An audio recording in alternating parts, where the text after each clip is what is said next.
Congressman, thanks for sitting down with us. It's, you know, you being in this district, you know, barbecue is important to everyone in the 3rd district, right? Basically everyone in the Kansas City area. It's our signature item here in Kansas City. How's the campaign been? I mean, you're balancing Congress and running for re-election. How's it been? Yeah, this is my 5th time running for Congress, you know, and it's each one is different. It's a lot of hard work. I enjoy the campaign because we're spending every minute out talking to people. We're here at restaurants. We just did a debate today, going around the community. It just gets me energized. So, but yeah, we got to do that and have to continue to serve and represent in Washington, D.C. And I have, you know, the young family. I got little ones at home at night that want me to tuck them in and expect me to be, you know, present every day. So we got to. All right, here we go. So I got to balance all that out. No, that's yours, man. That's just for one. Is that it? Man. Yeah, well, I don't know. We got. I think that's yours. Okay, all right. The strawberry soda. And then, you want to split it? Split it. Doesn't matter. So you said you got family to balance. Yeah. So it's all the work-life, you know, balance. That's what everybody's got to, you know, do within my community, and it's awesome. But it's a lot, you know, it's obviously a lot of stress and work at the same time. You mentioned energy. A little birdie told me you've never drank coffee before. I have never had a cup of coffee. What do you do to say Congress ain't pay-per-view TV now? It's not exciting all the time. What do you do to stay energized? You know, I don't know. That's a good question. I will drink some iced tea from time to time, but I assume most people get up in the morning. They got to have their, you know, coffee. Got to hit the Starbucks. That's just never been my thing. I've had a sip or two in my life, but I've never had a cup of coffee, and it's just I don't like the taste of it. Everyone in Congress has unique backgrounds, you know, different circumstances, different upbringing. One of your early jobs, you were a delivery guy? Yeah. Where did you work? So I started, you know, I grew up in Hutchinson. I was in Yoder, Kansas, worked in Hutchinson, Pizza Hut there. And you were in Yoder, Kansas? That's where I grew up, near Yoder, Kansas, out on the farm. So I was a farm kid. We grew, you know, corn, wheat, soybeans. My family's been farming in rural Kansas for 5 generations. It's part of way of life, and it's just part of who I am. But I had to get a part-time job when I was in high school, and my sister had worked at Pizza Hut, so I went in and applied because that's where she had worked. And I went and checked it out, put in my application. They hired me at 16, and I worked there all through high school. Started out like washing dishes, making some pizzas. Then I, you know, would start working the cut table, you know, cutting up pizzas, boxing them up.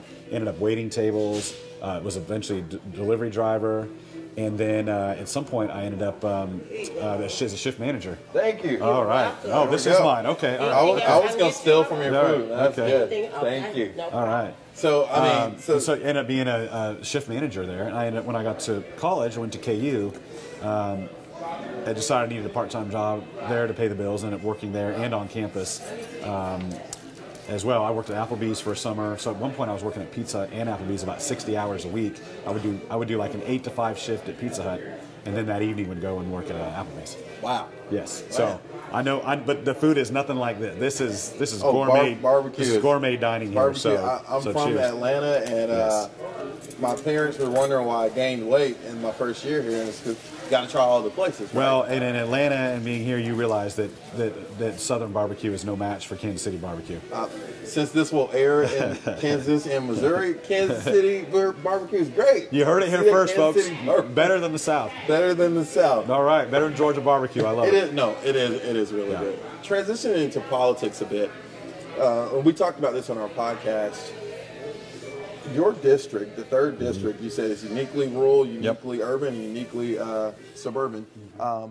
It has gone blue nationally a couple of times. Why do you think voters have still elected you as a Republican in a district where clearly a good bit of people that may be voting for you have voted for Hillary Clinton? Yeah, well, Dennis Moore represented this area for 12 years, right? So certainly it can vote Democrat or Republican. I think one of the cool things about the district is that people are very independently minded. They don't just follow nationally what the trends are, what the parties tell them. They're highly educated, they're informed. And, you know, someone who spent my whole life here, went to public schools, went to KU, practiced law in this community for a long time. I know the people here. I've worked here. I'm raising my family here. And so I've just been very close to the community, and I know what's important to them. I think our focus is on creating good jobs. I mean, we're a fast-growing, job-growing community. We need higher-paying jobs, and then we want to help make sure people have the opportunity to put their kids through college. So I've been focused on how to invest in education, how to keep child care costs down. Healthcare is a big issue. Trying to take care of keeping healthcare costs down. I think being in touch with what people want from their elected representative in a district like this is critical. They will vote either way, but they'll stick with someone who's worked for them and gotten the job done, and that's why I think we'll be reelected. Let's see, this may be a loaded question. The president is not popular everywhere, as is no president is popular everywhere. Yeah. But even, especially as of late with tariffs and things like that, he's been unpopular with people in states that voted for him. Kind of talk about, you have to do a balancing act of when you do cozy up to the president and when you don't because of where you represent? So my philosophy was, whether it was President Obama or whether it's President Trump or even if it would have been President Clinton, is to work with the president to get things done for my community. So with President Obama, for example, and Vice President Biden, we worked together on the 21st Century Cures bill to get more funding for medical research. I worked to help with the president to get, former president, to get the Violence Against Women Act reauthorized. So there were a number of examples of where we worked together to get things done, and that's the position I'm taking with the current president as well.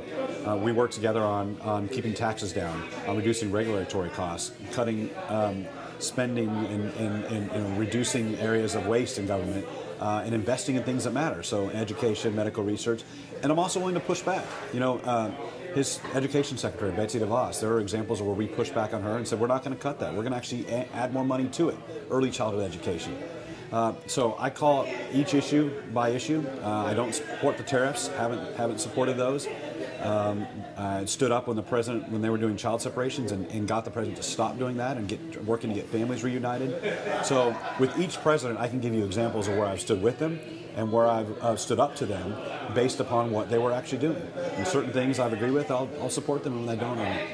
Take a break from politics. Take a bite. Yeah. Okay. Yeah. Gates Bar. Got to get into this here. It's always good. And after you take your bite, so I won't ask you the trick question. Burn-in sandwich, by the way. I recommend. I recommend. What's your favorite? Since you don't want to be biased, what's your favorite barbecue item? I got to go with the burn-ins. Burn-ins? Is that is that Kansas City? I've never heard of that. It's a Kansas City local thing, and this is messy. People haven't heard of it around the country, but when they come here, it's what our local specialty is. So just got to get the burn-ins. I don't know what it is about it. You ate burn-ins. It's just a thing.